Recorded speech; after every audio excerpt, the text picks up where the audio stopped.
Thank you very much. It's an honor to be with you. Many things are happening that are exciting, very exciting for our country. And we're honored to welcome one of the most respected business leaders in the Middle East, indeed the world. He's a founder and chairman of Damac Properties, Hussein Sajwani, a very respected gentleman. And I'm thrilled to announce today that Damac will be investing at least $20 billion over a very short period of time into the United States, and they may go double or even somewhat more than double that amount of money. It's a great thing, and I believe he will say that he's doing it because of the fact that he was very inspired by the election. They wouldn't do it without that election, I can tell you. A lot of people wouldn't. You saw last week where we have somebody who's going to go from $100 to $200 billion. And we have many other people, and we'll be bringing some of them out. Some of them like to do it somewhat more quietly, and some don't, and they feel so strongly about the country that they want to let people know about it. But it's an honor to have such a great investor investing in our country. The investment will support massive new data centers across the Midwest, the Sun Belt area, and also to keep America on the cutting edge of technology and artificial intelligence. He's very big into the data centers, and that's going to be a very hot item in the coming years, as you know, with AI. In particular, the first phase of the project will be in Texas, Arizona, Oklahoma, Louisiana, Ohio, Illinois, Michigan, and Indiana, those places. And Hussein, I'd love you to come up and say a few words. Thank you very much. Thank you. Thank you. Thank you, Mr. President. It's been amazing news for me and my family when he was elected in November. We've been waiting 4 years to increase our investments in U.S. to a very large amount of money. We are a company operating in more than 20 countries around the world. We have delivered more than 45,000 luxury units and another 45,000 in the pipeline. In data center, we are in 10 countries around the world, in Asia, Europe, and Middle East. And we're very, very excited now with his leadership and his open strategy and policy to encourage businesses to come to U.S. For the last 4 years, we've been waiting for this moment. And we're planning to invest $20 billion and even more than that if the opportunity in the market allow us. But at the moment, we're planning $20 billion in data center, catering for the AI and cloud business for the hyperscalers. Fantastic. Thank you, Mr. Great President. honor. Thank you very much. So nice. And that man knows what he's doing. He knows. So, Hussein, we're going to work with you and make sure everything goes smoothly. We have powers that haven't really been used in terms of environmental. If you invest over $1 billion in the United States, we're going to give expedited reviews to everybody because everyone's afraid they're going to come in and get caught in the quagmire, which is very prevalent in the United States, unfortunately, the quagmire of environmental and various other regulations and rules. And I made it a point of telling people if you invest $1 billion or more, and we'll do this for people with far less too, but we guarantee it. We're going to move them quickly through the environmental process. Sometimes people held up 12, 13, 14, 15 years. I saw it with plants in Louisiana where I got it approved in literally a week.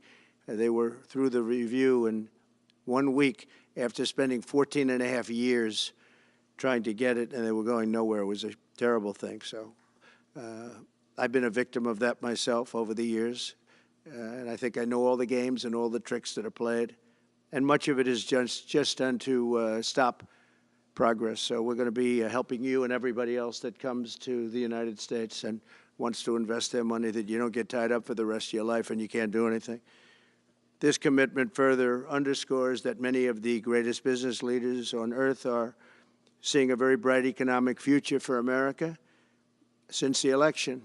As you know, a lot of positive things have happened.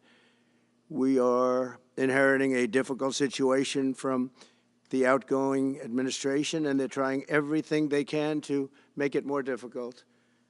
Inflation is continuing to rage, and interest rates are far too high. And I've been disappointed to see the Biden administration's attempt to block the reforms of the American people and that they voted for. We had a landslide election. We won every swing state. We won the popular vote by millions and millions of people. Nobody even knows how many people, millions. And they're still counting in some areas. You know, they're still counting the vote in some areas. Can you believe this?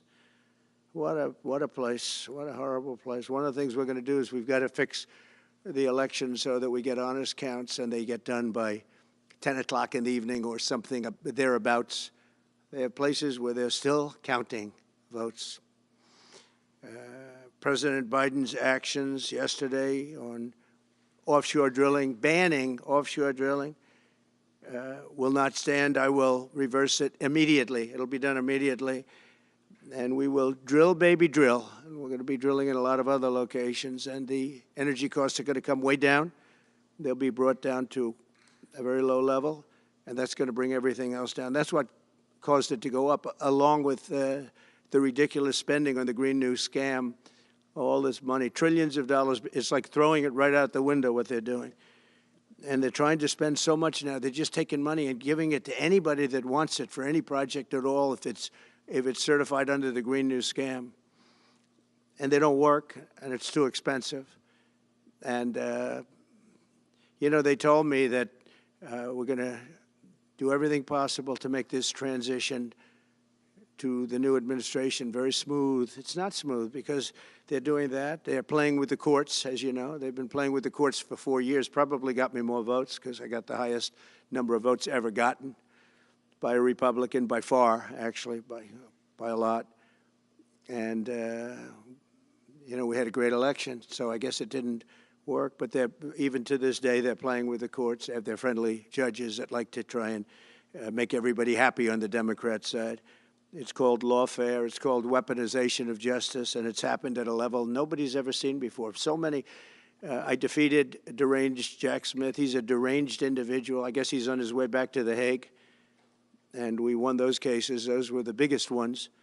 And the press made such a big deal out of them, but we did nothing wrong. We did nothing wrong on anything. And the people saw that. You know, when they vote, when a Republican, it's not easy for a Republican. When the Republican wins the popular vote by millions and wins all 7 of the swing states, people said, well, he could win 4. We won all 7, and we won them by a lot. That tells you we won. That tells, and they've been watching this injustice. I call it the Injustice Department. What they've done is so bad. The whole world has watched that.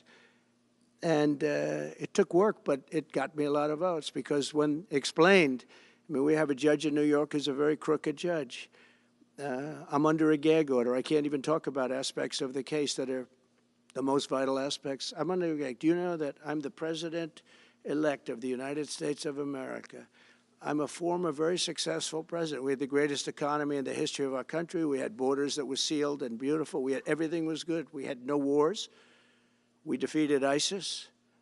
We had no wars. Now I'm going into a world that's burning with Russia and Ukraine, with Israel. You took a look at that attack on October 7th, the attack on Israel, with the horrible way they got out. Not the fact that they got out. I would have been out before them. But we would have been out of Afghanistan with dignity and strength as opposed to looking like a bunch of fools with 13 dead and many, many badly, horrifically injured. Nobody ever talks about them. No arms, no legs. Nobody ever talks about them. The way they got out was outrageous, leaving billions of dollars of brand new military equipment that I bought in the hands of the Afghans and specifically the Taliban. It's the group. And we were doing very well. We would have been out. We would have been respected. I think it's one of the reasons it was so badly handled, that withdrawal where people are jumping onto airplanes, falling off the sides of airplanes when they're 3,000 feet in the air. And nobody's ever seen anything like that, the worst.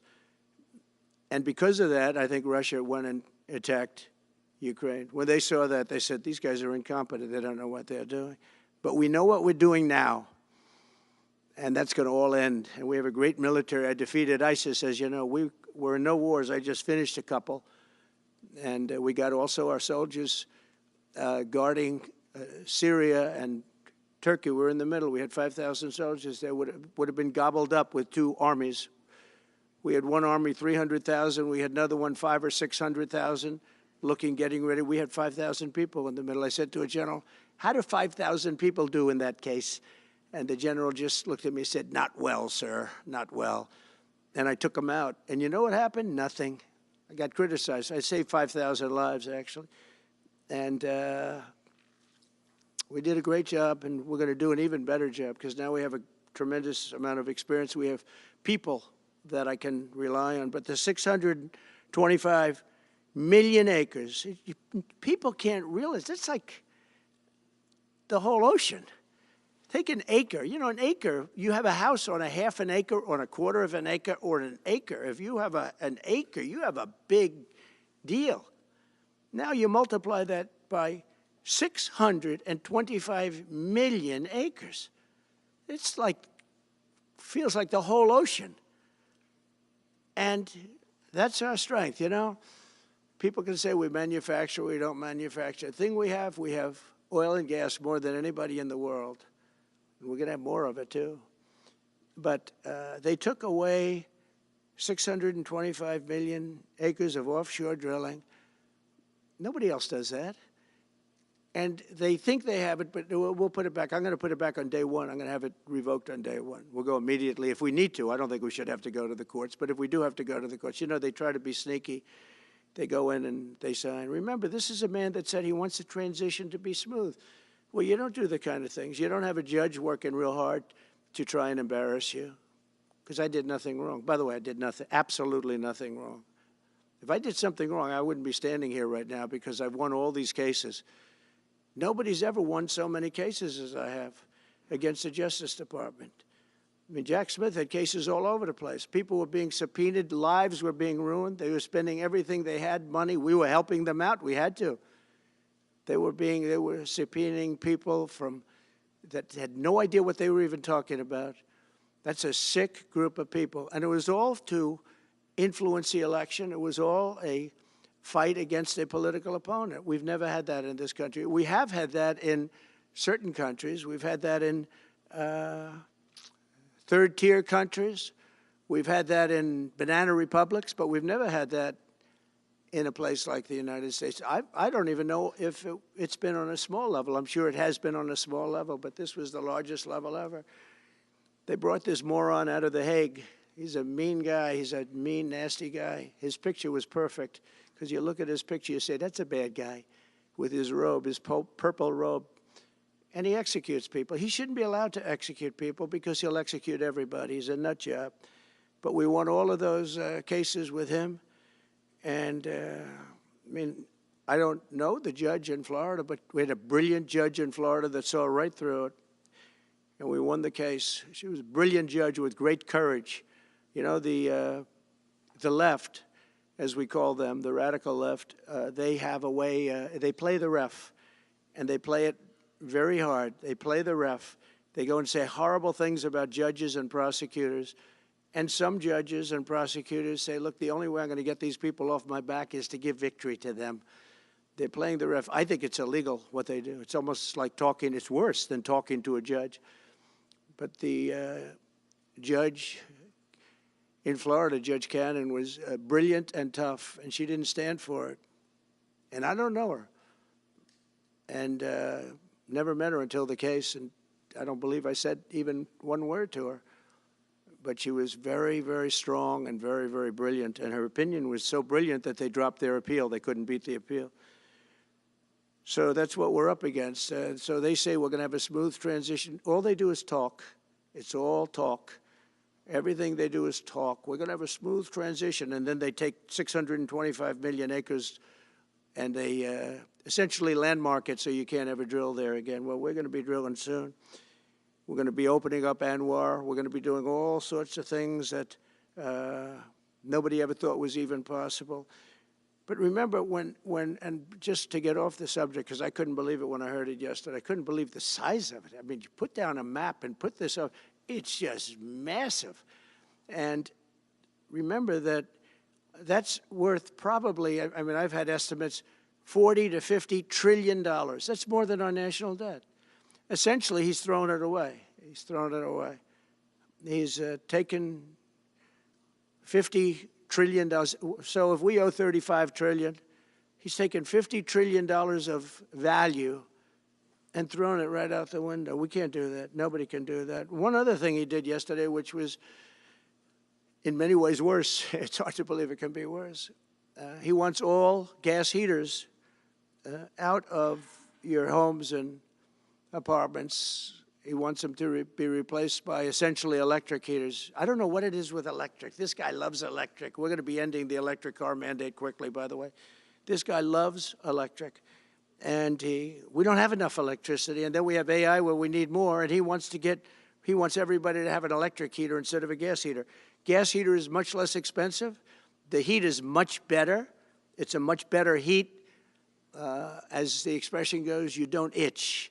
Does anybody have a heater where you go and you're scratching? And that's what they want you to have. They don't want you to have gas where you don't have the problems of the electric. And the source is plentiful. They're much cheaper to operate. They're much better. They work much better. They look much better. 60% of homes and apartments have gas heaters. He wants them all removed quickly. These people are crazy. There's something wrong with them. There's something wrong with them. They also want to go back, and they have already started that, to when you buy a faucet, no water comes out because they want to preserve. Even in areas that have so much water, you don't know what to do. It's called rain. It comes down from heaven. And they want to do, no water comes out of the shower. It goes drip, drip, drip. So what happens? You're in the shower 10 times as long, you know. No water comes out of the faucet. You want to wash your hands. They want to go back to even stronger than what they have right now. As you know, I ended that policy. You can have all the water you want. It makes no difference. It comes weird, especially in certain areas. We have so much water, we don't know what to do with it. But these are all things. They want very, very little water to go into your dishwasher, almost none. And you know what people do? They just keep pressing, pressing, pressing, keep it going. They end up using more water. Likewise, washing machines. They want in your washing machine to have very little water coming out of the washing machine. So when you wash your clothing, you have to wash it 4 times instead of once. You end up using more water. We're a party of common sense, and things that I'm telling you now is really all about common sense. On January 20th, we'll turn the economy around very quickly, because right now when I think of our economy, I think about inflation. That's what we have. We have inflation, I believe, at a level that we never had before. There's never been anything like it. And over the next 4 years, the United States is going to take off like a rocket ship. But really, it's already doing it.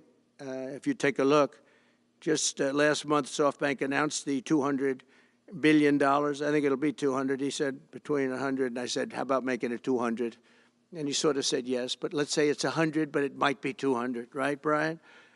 Dollars, United States, creating more than 100,000 jobs. Hussein just announced a tremendous investment that he's going to make, and that's money that's in the bank. He's going to come and do it, and he'll do a great job, and he'll build the best centers in the country, I guarantee, because I know the way he builds.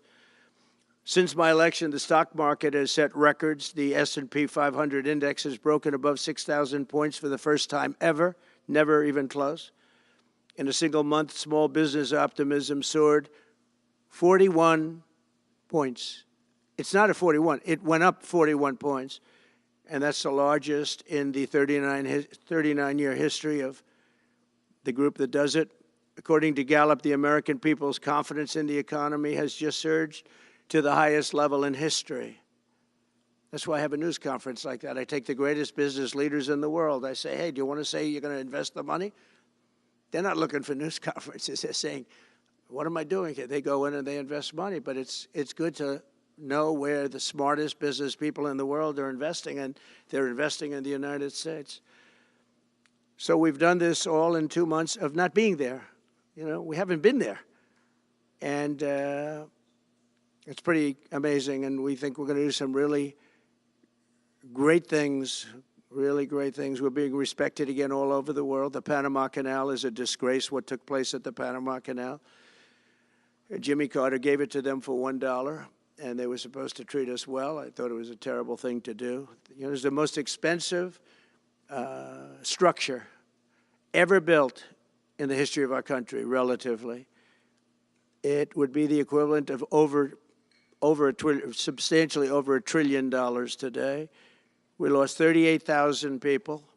Think of it, 38,000 people, they died from malaria, mosquitoes. They were unable to stop the mosquitoes. They paid people 5 times more to take the job. Many of those people died. We gave it away for $1. But the deal was that, you know, they have to treat us fairly. They don't treat us fairly. They charge more for our ships than they charge for ships of other countries. They charge more for our Navy than they charge for navies of other countries. They laugh at us because they think we're stupid, but we're not stupid anymore.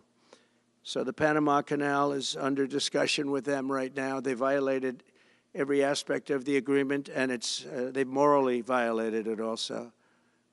And they want our help because it's leaking and not in good repair. And they want us to give $3 billion to help fix it. I said, well, why don't you get the money from China? Because China's basically taken it over. China's at both ends of the Panama Canal. China's running the Panama Canal. And they come to see this Biden, this guy who should never have been allowed even to run for president. Of course, she shouldn't have either, because that never happened. It had to be 2 people, not 1. But they want $3 billion to fix the Panama Canal that's run by China and makes a lot of money, China. One of the most profitable structures ever built, because you have ships lined up back to Florida, frankly, and they just keep going through, and the numbers are staggering, $500,000 to $1 million a ship. And they took it away from us, meaning we gave it to them for $1. But not going to happen. What they've done to us, they've charged us, they've overcharged our ships, overcharged our Navy. And then when they need repair money, they come to the United States to put it up. We get nothing. Those days are over.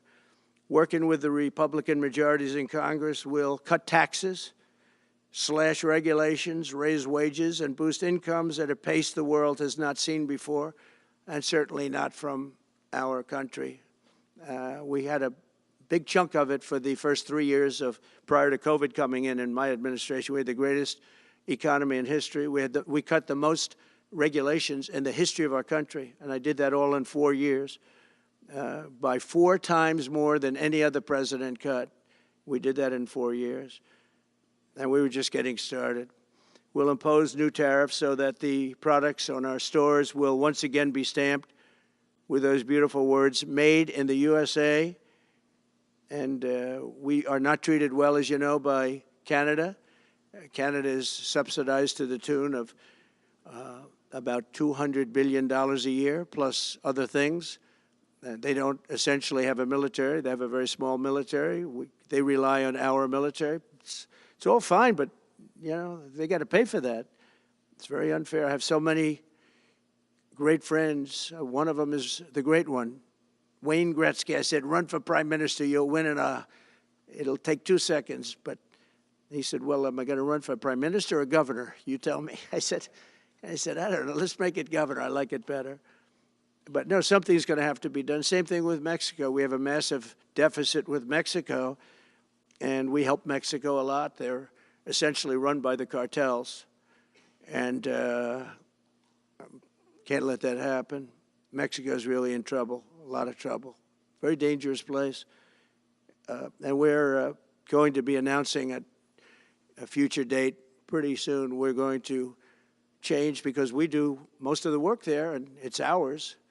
We're going to be changing, sort of the opposite of Biden, where he's closing everything up, essentially getting rid of $50 to $60 trillion worth of assets. We're going to be changing the name of the Gulf of Mexico to the Gulf of America, which has a beautiful ring that covers a lot of territory. The Gulf of America, what a beautiful name. And it's appropriate. It's appropriate. And Mexico has to stop allowing millions of people to pour into our country. They can stop them. And we're going to put very serious tariffs on Mexico and Canada, because Canada, they come through Canada too, and the drugs that are coming through are at record numbers, record numbers. So we're going to make up for that by putting tariffs on Mexico and Canada, substantial tariffs. And we want to get along with everybody, but you know, they have to. It takes two to tango. We're approaching the dawn of America's golden age. It's going to be a golden age for America. We have things that nobody else has. We have more natural resources. We have, number one, nobody knew that until I came along. I made us number one. We were number three. I made us number one in a very short period of time in drilling. And you know, you can talk about windmills. They litter our country. They're littered all over our country, like dropping paper, like dropping garbage in a field. And that's what happens to them, because in a period of time, they turn to garbage. Most expensive energy ever. They only work if you get subsidy. The only people that want them are the people that are getting rich off windmills, getting massive subsidies from the U.S. government. And it's the most expensive energy there is. It's many, many times more expensive than clean natural gas. So we're going to try and have a policy where no windmills are being built. You know, off the coast of New Jersey, they want to build like 200 windmills. The people are going crazy. Nobody wants them, and they're very expensive. They don't work without subsidy. You don't want energy that needs subsidy. Energy is a good business. You don't need subsidy. But when you build these massive towers, I mean, they're 25 stories tall, 40 stories. They have one 70 stories tall. The blades, they take 3 ships to ship them. It's crazy. They're dangerous. You see what's happening up in the Massachusetts area with the whales, where they had 2 whales wash ashore in, I think, a 17-year period. And now they had 14 this season. The windmills are driving the whales crazy, obviously. And they had actually over, I think, 125 or something over a number of years. And we don't want that to happen. It's a disaster it's amazing the way a true environmentalist would say, oh, we love wind. It sounds good, but that's about where it ends. You know, after 10 years, you have to redo them. And what happens is they don't do that. They let them stand and they rust, and they say, because of the environment, I'm not a believer in this, but they say you can't, because it's a certain fiberglass, that the blades cannot be buried in earth, that's an environment. So what do you do with them? What do you do with them? And I don't know if you've ever gone to Palm Springs, California, or any of these places where you have long-term windmills standing. They're a disaster. They're rusting, rotting, closed, falling down. This is as you enter Palm Springs. And they put new ones next to them because nobody wants to take them down, because why should they take them down? It's very expensive to take them down. And you can't do anything with them because the blades, you can't bury them because of the environmental protection. We'll look at that. Doesn't make sense, but that's what they say. So we are at the beginning of a great, beautiful golden age of business. And I think we're also at a golden age of common sense, because everything I'm saying to you, from a simple water faucet that doesn't allow water to come out appropriately, to all of the other elements of what we do and what we're going to do, to take $50 to $60 trillion off our country's balance sheet because some man that has no idea what he's doing, he has no idea. You know it, I know it, the Democrats know it. What they did is a crime by allowing that to happen. And I'll bet you, if you asked him today, how much acreage did you submit? Essentially, did you destroy? You destroyed the economic viability of drilling in the ocean. And with AI coming along and all, you know, a lot of people don't realize that AI is going to be a big thing, but you'll need double the electricity at least that we have right now. So right now we produce electricity for many, many different things. AI is a very big deal in terms of the future. China is already building electric facilities, big, bold electric facilities. And you know how they're being fired up? With coal. They're being fired up with coal. And we're going to build bigger and better ones. People like Hussein that are doing the same thing as he is. I'll bet they don't do it as well because I know how he does it, but they're doing A lot of things, the problem is they can't get their permits because I say build the plant with the building. So with the structure, build the plant, because if you go into grid, the grids are old. So they said, that's a great idea. In other words, build your electric facility alongside of your plant. And you could have extra output if you want, because once you build it, you can make it larger pretty inexpensively. You could have extra output, which you'll sell to the public, but build it with the plant, and people are loving that idea. So we're going to have a lot of fun making America great again, and it's going to happen, I think, very, very quickly. It's already happened. So I would say this, and this has been pretty openly reported by the news.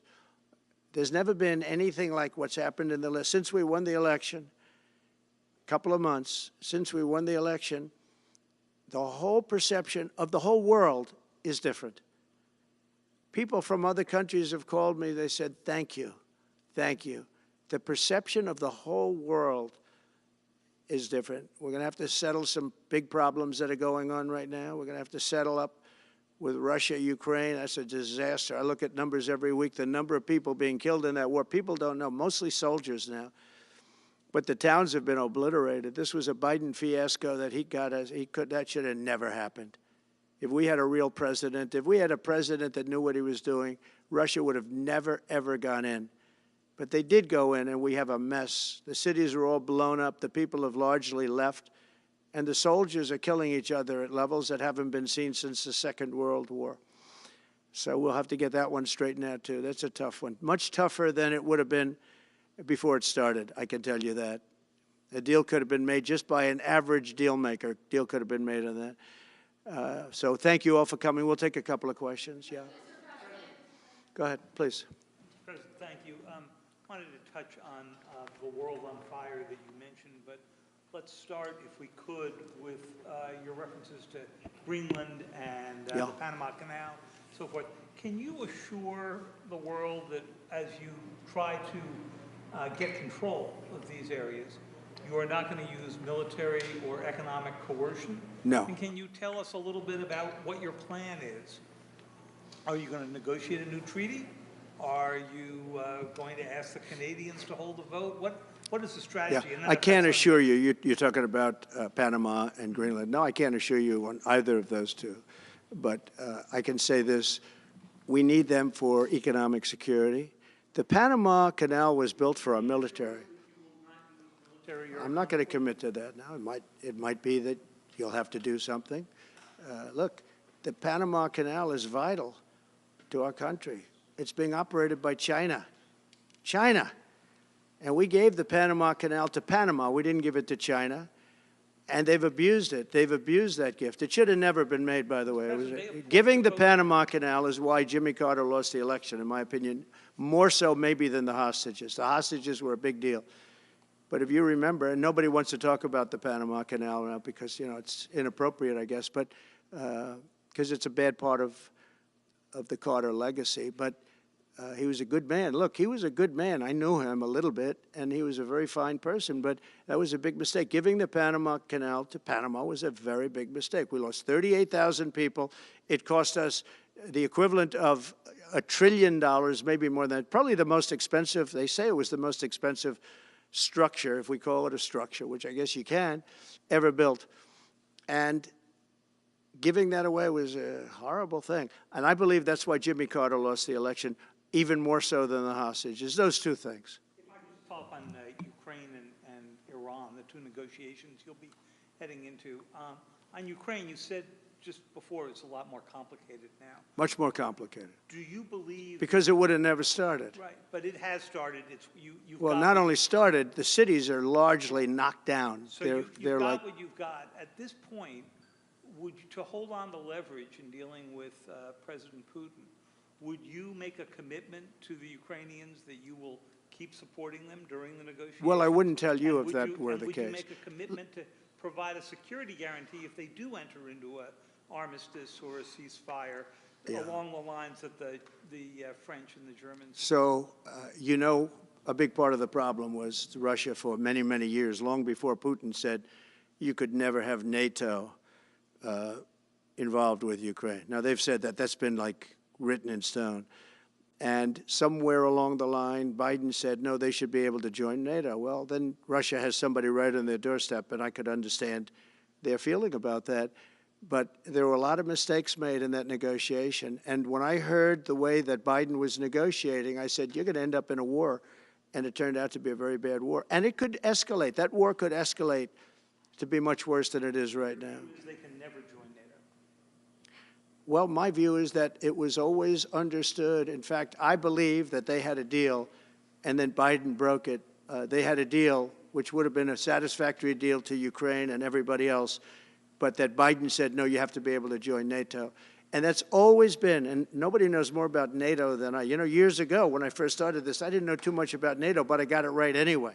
I said they're taking advantage. I'm the one that got, and the Secretary General was here, as you know, 2 weeks ago, saying that if it weren't for me, NATO wouldn't even exist right now, because I raised from countries that weren't paying their bills. At that time, 28 countries, 20 of them were not paying their bills, 21 to be exact. They weren't paying, or they were paying a very small portion. And I raised over $680 billion. That was the number he gave, by saying, if you don't pay, we're not going to protect you. And as soon as I said that, the money came pouring in. But Obama could have said it.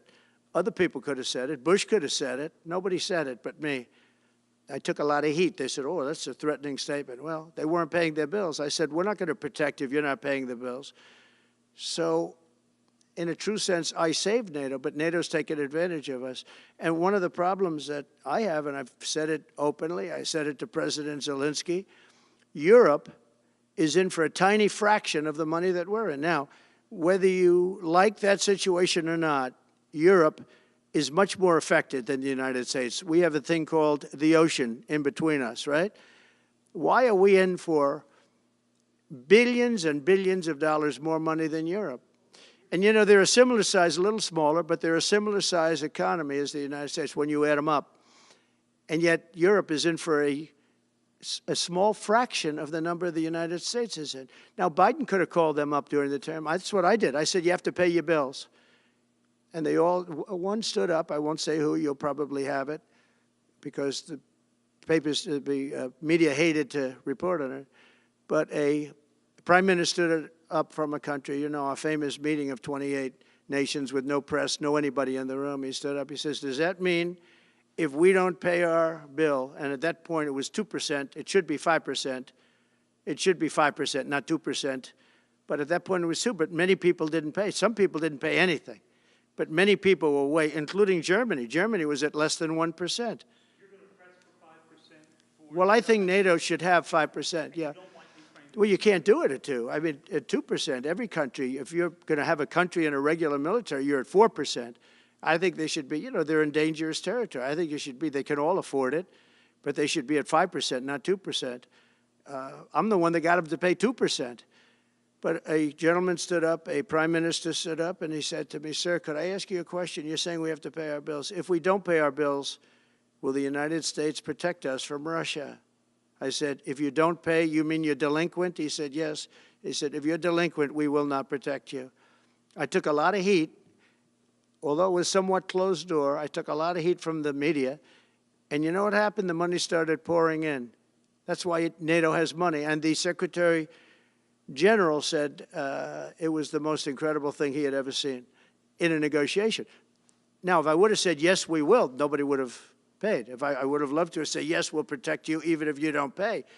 But that's not the way life works. Mr. President, two questions related to each other. First, you said on your first day of office you're going to pardon January 6th defendants. Are you planning to pardon those who were charged with violent offenses? Well, we're looking at it, and we have other people in there. And as you see, I guess 24 or 28 people came now from the FBI. That came out very quietly. Nobody reported it, but they had people in some form related to the FBI. They had 4 or 5 people that were strongly related to the FBI. We have to find out about that. We have to find out about Hezbollah. We have to find out about who exactly was in that whole thing, because people that did some bad things were not prosecuted. You know, I see it all the time, and you see it too. People that were doing some bad things weren't prosecuted, and people that didn't even walk into the building are in jail right now.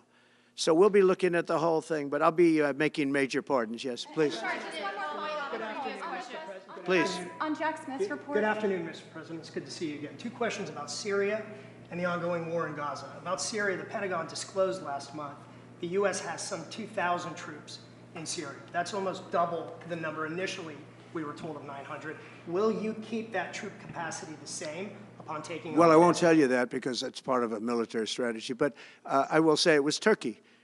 Turkey's been after that country in different names and different forms and shapes for 2,000 years. Those people that went in are from Turkey.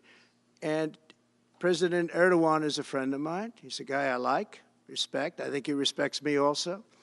He's the one that didn't go after certain people after I requested that he not. You know who I'm talking about, the Kurds. I don't know how long that's going to, because they're natural enemies. They hate each other. But he didn't do that yet, and he didn't do it in the past also. He started, and I said, please don't do that, and he didn't do it. So, but if you look at what happened with Syria, Russia was weakened, Iran was weakened, and he's a very smart guy. And he sent his people in there through different forms and different names, and they went in and they took over, and that's the way it is. I'm sorry, I don't mean to interrupt you. Do you have concerns about HTS taking control of By the way, I Syria at this have point? the envoy here. Is that in the back? Standing with my son, Eric, is Steve Witkoff, who's just got back from the Middle East, and he's done a fantastic job. He's a great deal maker. I said, what we need there is a deal maker, because nobody makes a deal. We have people that understand where the rivers are and where the meets and bounds are, but they can't talk. They can't make deals. Steve's done a great job. I just want to thank you, Steve. You've been working endlessly for months, and he's working specifically on the hostages, trying to get them back. Well, that was my second question. Is Hamas Steve, come up for a second. Maybe you might want to say a couple of words. Sir, I didn't- Hamas released another hostage I didn't know Steve was going to be here, actually. Neither did I. He's done a fantastic job, and it's a dangerous job, too, and we appreciate it. He didn't know about this kind of danger and the other deal-making he does. Now he sees a lot of big danger. Come on up, Steve. Mr. President, can I ask you a second part of that? Hamas Yeah, released just one another second, hostage please. video. I'm going to give you a little report on the hostages, if I can. Steve? Thank you very much. Thank you, Mr. President. Wow.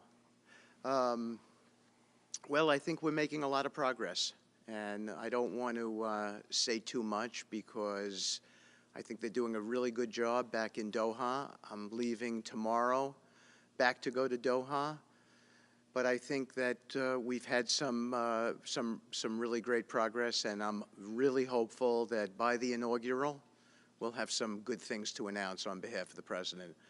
I actually believe that we're working in tandem in a really good way, but it's the President, his reputation, the things that he has said that are driving this negotiation.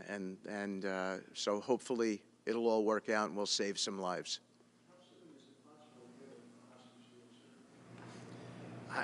I believe we've been on the verge of it. I don't want to discuss sort of what's delayed it. There's no point to be negative in any way. But I think it's the President, his stature, what he said he expects, the red lines he's put out there, that's driving this negotiation. I'm going back probably either this evening or tomorrow night. Are you confident there'll be a deal before January 20th, or is that something that's likely to happen, if there's a deal even at all? And we've been hearing this now for the better part of... I know. since October 7th. I would say... They better be. Right. I would say that the President is exasperated. I don't want to talk for him, but look, I don't know anyone who delegates better than President Trump. He gives us a lot of authority to speak on his behalf, and he exhorts us to speak emphatically. And emphatically means you better get it, you better do this, because the alternative... Do you think they're waiting for President Trump to take office? No, I think they heard him loud and clear. Better get done by the inaugural. But when you say all hell will Before be I paid, take or office. that all hell must be paid if they don't release the You know what that hostages. means, don't you? Well- Do I have to define it for you? Look, all No, I know hell you're not will gonna break out. telegraph If what- those hostages aren't back, I don't want to hurt your negotiation. If they're not back by the time I get into office, all hell will break out in the Middle East. And it will not be good for Hamas, and it will not be good, frankly, for anyone. All hell will break out. I don't have to say anymore, but that's what it is. And they should have given them back a long time. They should have never taken them. There should have never been the attack of October 7th. People forget that. But there was, and many people are killed. They're no longer hostages. I have people from Israel and others calling, begging me to get, we had also people there from the United States, just so you know. They're holding some so-called hostages from the U.S. But I've had mothers come to me and fathers crying, can I get the body of their son back? Can I get the body of their daughter back? That beautiful girl where they threw her in the car, pulled her by her ponytail and threw her in the car like she was a sack of potatoes. I said, what happened to her? Sir, she's dead. Like a 19, 20-year-old beautiful girl. And the way they treated her. And I just say it this very simply. Steve's got a job to do. He's a great guy, great negotiator, great person. They respect him over there already. It's what we needed over there. We have people that know everything about the Middle East, but they can't speak properly. They don't know. He's a great negotiator. That's what I needed. I could have sent that gentleman right over there, Hussein. He's a great negotiator. There are people, they're rare. Great negotiators are very rare, like a great surgeon. But we have the right person. But I tell this, I don't want to hurt the negotiation. If the deal isn't done before I take office, which is now going to be 2 weeks, all hell will break out in the Middle East. Okay? Thank you, Mr. President. You've done a great job. Thank you. Mr. President, more than 140 police officers were injured by rioters on January 6th. Will you pardon anyone who attacked a police officer? Well, the only one that was killed was a beautiful young lady named Ashley Babbitt.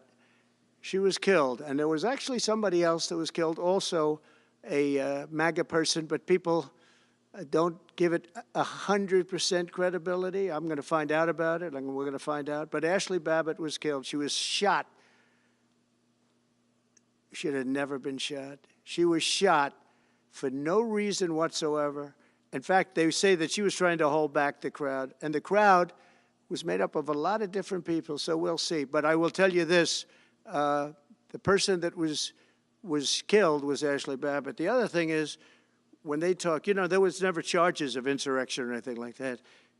But if there were, this would be the only insurrection in history where people went in as insurrectionists with not one gun, okay? And let me tell you, the people that you're talking about have a lot of guns in their home for hunting and for shooting and for entertainment, a lot of good reasons. But there wasn't one gun that they found. And why didn't they find the bomber, the pipe bomber? They know who the pipe bomber is. The FBI knows who it is. The status of the FBI has gone down so far, and the status of the DOJ, or as I call it, the Department of Justice, it's the Department of Injustice. It's being laughed at all over the world. And hopefully with Pam Bondi and with Kash Patel and with other people that we're putting in, that will all come back.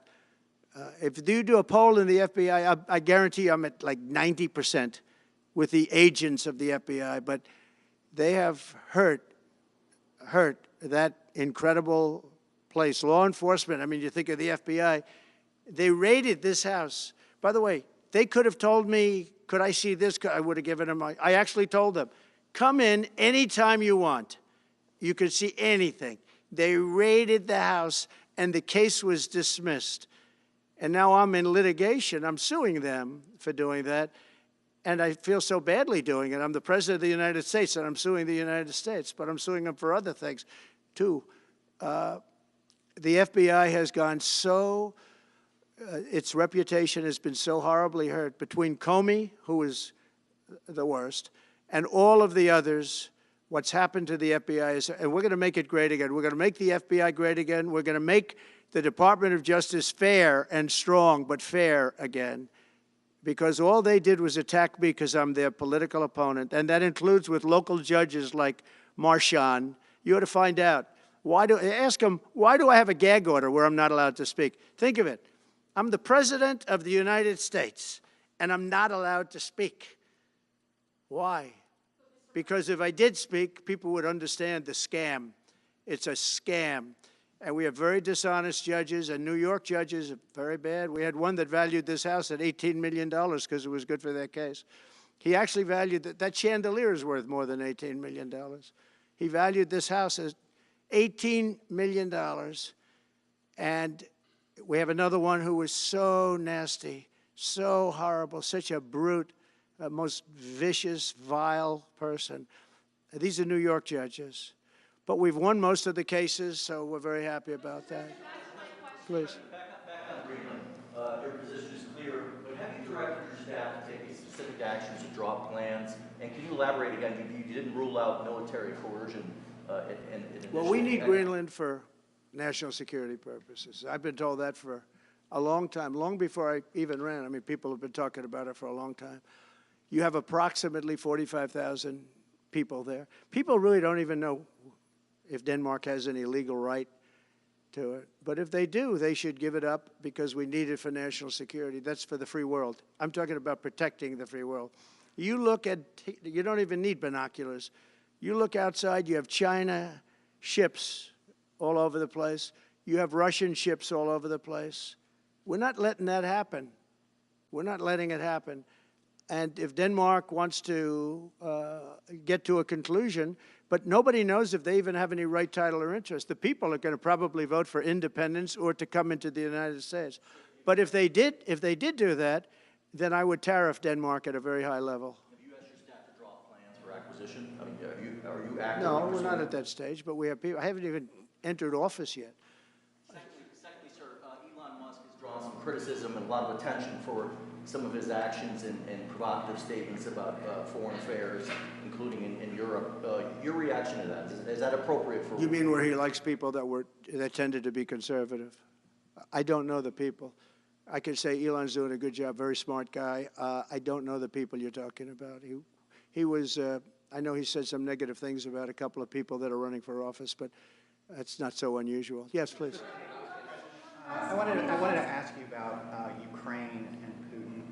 How soon do you anticipate going to meet with Putin to discuss the Ukraine situation? Well, I can't tell you that, but I know that Putin would like to meet.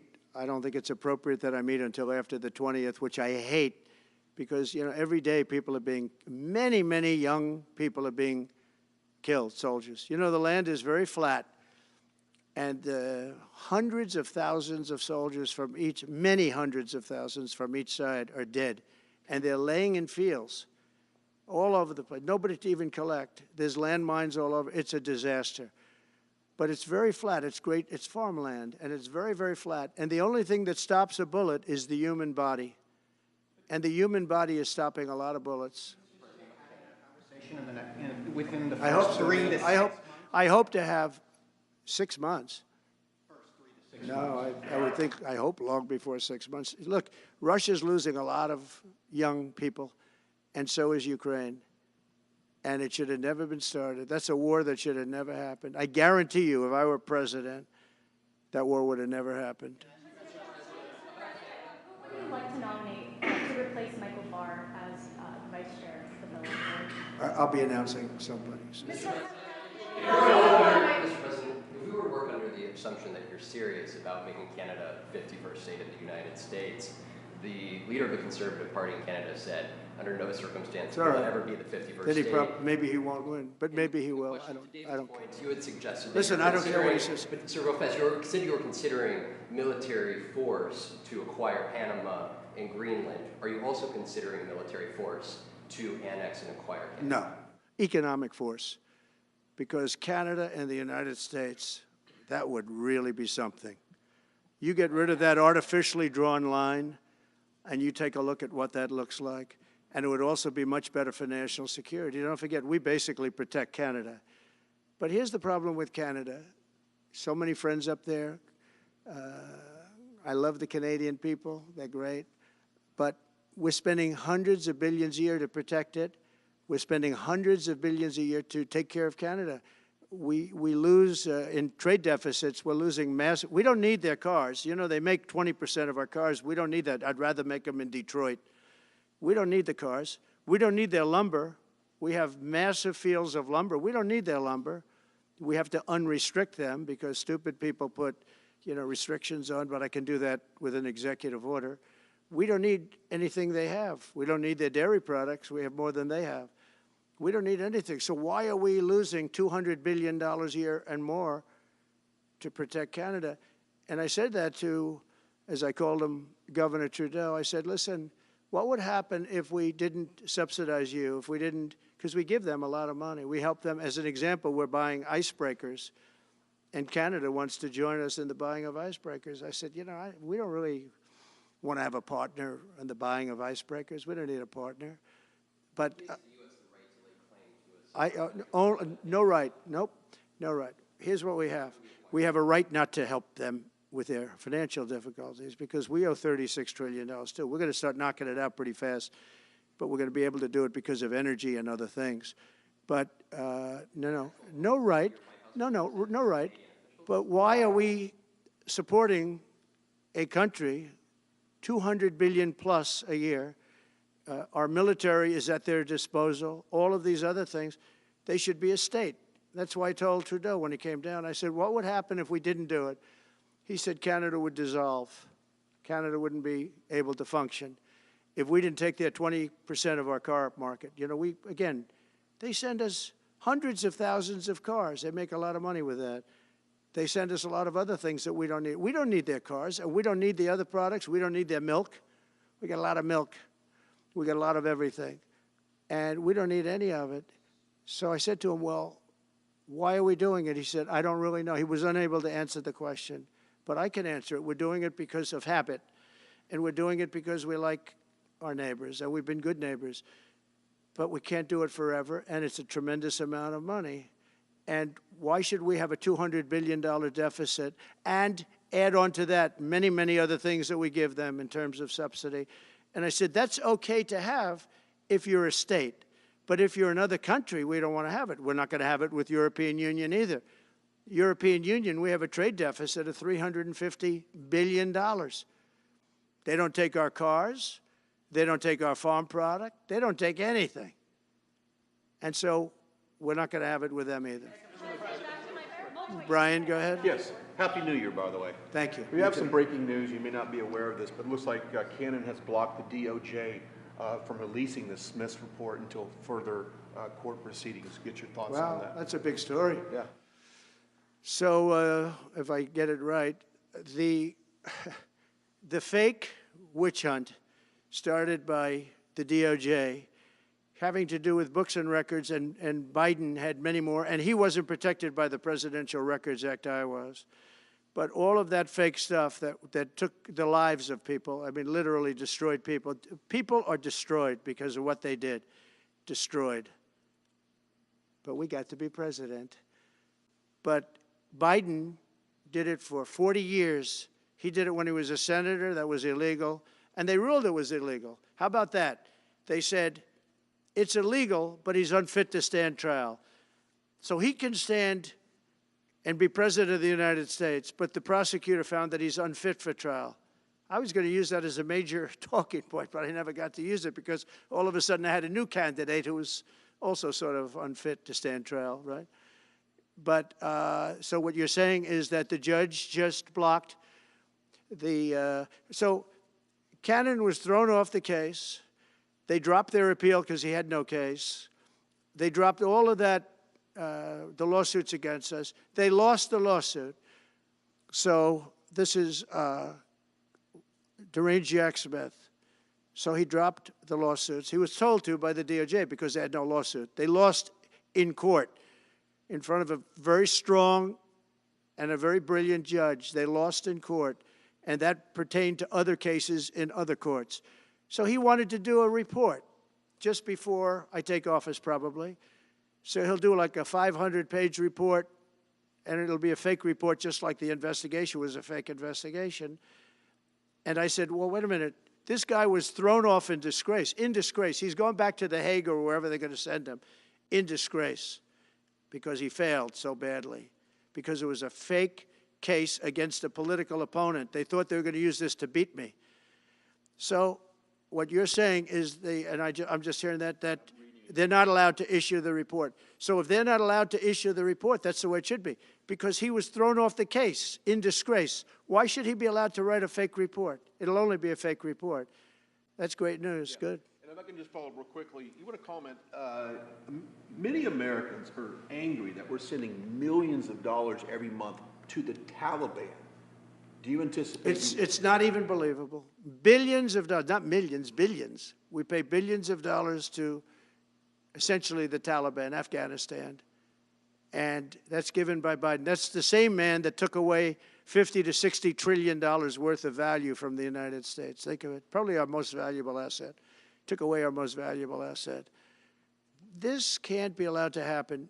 We are now a nation of common sense. When he does that, 625 million acres, this can't be allowed to happen. Thank you for the information. Yes, sir. Most other people probably knew about it, but they wouldn't have told me, right? Mr. President, on the campaign trail, you vowed to bring down the prices at grocery stores very fast. Yeah, we won't do it But then fast. you recently told Time Magazine that bringing down prices would be very hard. So what can the American people expect when you get into office? It's always hard to bring down prices when somebody else has screwed something up like they did, but we'll bring them down, we'll get them down. Energy is going to bring down prices. We're going to have a lot of energy, and energy is what brought it up. Energy and their bad spending is what brought it up, and energy is going to bring it down. We're going to have prices down. I think you're going to see some pretty drastic price reductions. As an example, food, bacon, ham, apples, everything has gone through the roof. It's one of the reasons I won. So as you know, I said it, inflation was one of the reasons I won, but I think the biggest reason I won was the fact that they are allowing prisoners to come into our country. They released their prisoners, their murderers. Thousands of murderers are now walking around the streets of our cities and farmland all over, murders, people that have killed. Many, 32% have killed more than one person. They released them from their jails, their prisons, and their mental institutions and insane asylums into our country. I believe that's the reason we got such a large vote. All right, maybe one or two more questions. Yeah, please, go ahead. Go ahead, you go. Sir, can you, President Carter is laying in state today in Washington. You had some harsh words for him about the Panama Canal. Is there any disconnect there? Do you feel a little bit bad about doing that on this day? No, I liked him as a man. I disagreed with his policy. So, hey, he thought giving away the Panama Canal was a good thing. I think it cost him the election. That and the hostages. I actually think that was a bigger factor because that's a deal that just should not have been made. But, again, this was a question that was asked of me. I didn't bring it up. I didn't want to bring up the Panama Canal because of Jimmy Carter's death. But people don't bring it up. But you know, you and other people have asked me about it. No, it's a deal that I was very strongly against. I was a young guy when this took place, but just why would we spend all of that money, lose 38,000 people to malaria, the mosquito? They were dying. It was horrible what was happening. They paid them 4 times more than they would make in the United States, but they knew they were going to go over there and die. And they died in the jungles of malaria. There was nothing we could do to stop it. 38,000, and then we gave it away for $1. Without getting their agenda through Congress, you appeared to open the door in your radio interview yesterday for a 2-bill approach. Is it still your preference for one big, beautiful bill, as you have said? Well, I like one big, beautiful bill, and I always have, I always will. But if 2 is more certain, it does go a little bit quicker because you can do the immigration stuff early. Now, you have to understand, for immigration and for the wall, we won the case on the wall. You know, they tried to sell the wall for 5 cents on the dollar, by the way. And we had, fortunately, a judge that stopped that. But they were already discarding the wall. And 5 cents on the dollar. And you know what they were doing? They were calling us up and saying, we'll sell it back to you at 200 cents. In other words, double what we paid for it. So they were going to buy it from this guy for 5 cents on the dollar. They were making deals. And fortunately, we had a very smart judge that stopped it cold. I think he called for an investigation, too, and he should. But think of it. They were selling the wall that was exactly the wall that the Border Patrol wanted. That was designed by them. Steel, concrete, rebar, exactly as they want. Very, very heavy steel, very powerful steel, hard to cut. Very, very heavy 7,000-pound concrete, which is a very strong concrete. Everything was top of the line. Very expensive. Would be double what we paid for it then, 6 years ago. But let me just tell you, they were selling it for 5 cents on the dollar to people, and those people were calling us, asking us to pay them 200 cents because it's a good deal because we can have it immediately. And you know what immediately is? Just leave it in place. No, the papers haven't written that, though. That deal is like all the other things that these people do. These people either hate our country or they're very stupid. And I don't believe they're stupid because nobody can cheat on elections like they cheat and be stupid. They either hate our country or they're stupid. So remember what I said, because nobody wants to report it. They were selling the wall for 5 cents on the dollar and trying to resell it back to us for 200 cents or less, but for 200 cents on the dollar. That's a nice return. They announced that it will stop putting fact checks on posts on its website. And Meta said today it would stop putting fact checks on its website and instead allow community to fact check. Well, I watched their news conference, and I thought it was a very good news conference. I think they've come a long way. Meta, Facebook. I think they've come a long way. I watched it. The man was very impressive. I watched it. Actually, I watched it on Fox. I'm not allowed to say that.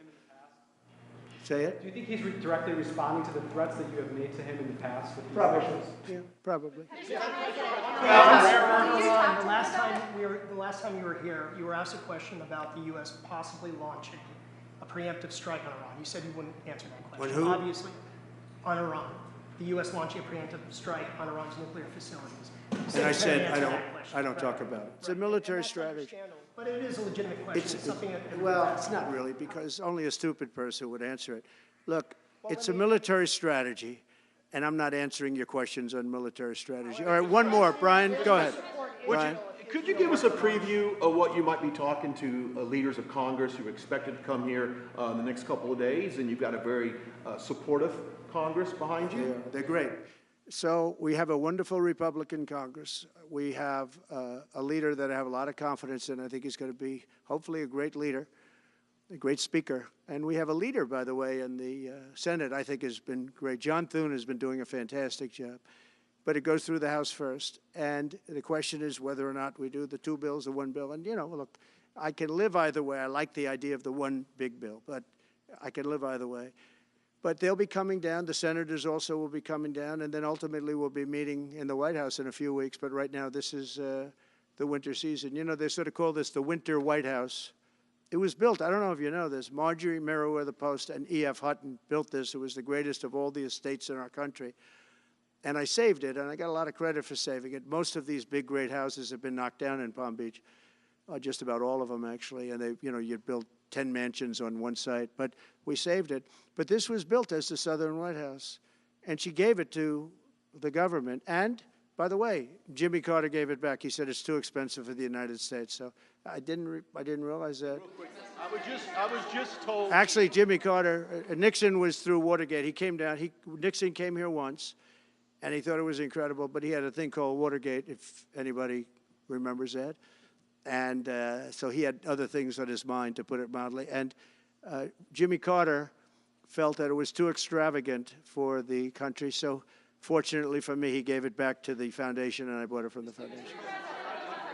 President, on reconciliation, some Republicans saying in trade for a massive bill that you and they share the interest in, they want to see big spending cuts. Do you agree with that? And what Well, I'm okay with spending cuts. I like spending cuts. Just I'm on the record for spending cuts. And the debt ceiling was given to us. It shouldn't have been, but it was put in our lap. And what I want in terms of debt ceiling isn't the ceiling. I just don't want to see a default. That's all I want. I never talked about spending more money necessarily than all I want to see is no default, because nobody knows what would happen if there was a default. It could be 1929 and it could be nothing. But that was put into our lap. And it shouldn't have been, but it was, and so we'll handle it. But debt ceiling is not about raising a lot of money. It's really just about extending it. I just want to see an extension. On immigration, sir, on immigration, how much can you do by executive order, are you planning to do on executive order when it comes to immigration? And how much do you want Congress to tackle this issue? And also on day one, Well, I had the what safest executive border orders are in the you history of our planning? country by far. You remember the famous chart that I brought down. I love that chart very much for a lot of reasons. But I have the safest border by far in the history of our country. And when I took it over, it was a mess. Nothing like it is now.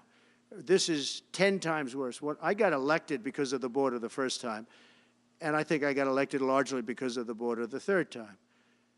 And the second time I did equally well. Well, not as well as the last time, but I did very well. And I will say, this was too big to rig. You know the expression? Too big to rig. They couldn't do it. They tried, but they couldn't do it. I didn't get very much from Congress at all. I just said that we're being invaded, and I took the money out of the military. Much of the wall, I built over 500 miles of wall. Much of that wall was built through money that I put into the military. We took it out because we couldn't get things from Congress in those days, and we took it out. And that wall was built largely with money coming from the military. So, very simple. I went to the military, I said, our country is being invaded by very similar, nothing like what's invading our country now. They weren't releasing prisons into our country, and they weren't releasing mental institutions in, but some bad dudes were coming in, right? And I said, our country is being invaded. And I took that money largely from the military. I was sued 9 times by the Democrats in Congress, and I won all those suits. And we ended up building 571 miles of wall. Once that wall was built, they start going around it. So we're going to add another 200. That would have been up in 3 weeks. And then we had a very unfortunate election result. And they said, we don't want to put it up. We'll sell it. And they started selling it for 5 cents on the dollar. What a second. So we'll do this again. I just want to thank everybody very much. I'm just telling you, this will be the golden age of America. This is the golden age of America. We're going to have a great country again. We're a country right now under siege. We have so many different problems, and nobody respects us overseas, but now they do. The Italian prime minister, as you know, came here the other night, just flew in and flew out. She wanted to see me. And great respect is being shown when I went to the cathedral in France. Great respect was shown by the prime minister, the president, by everybody. France was, and by the way, I have to say they did a great job in the cathedral. But great respect is being shown to our country again. And we have a great country, but we have to run it properly. It's going to be run properly. We want to get back those hostages for Israel and for us. You know, we do have people that are hostages being held. And I'll just say it again. If this deal's not done with the people representing our nation, by the time I get to office, all hell is going to break out. Thank you very much. The Ukraine-Russia war before you take office? Can you clarify what you mean by military force in the Panama Canal?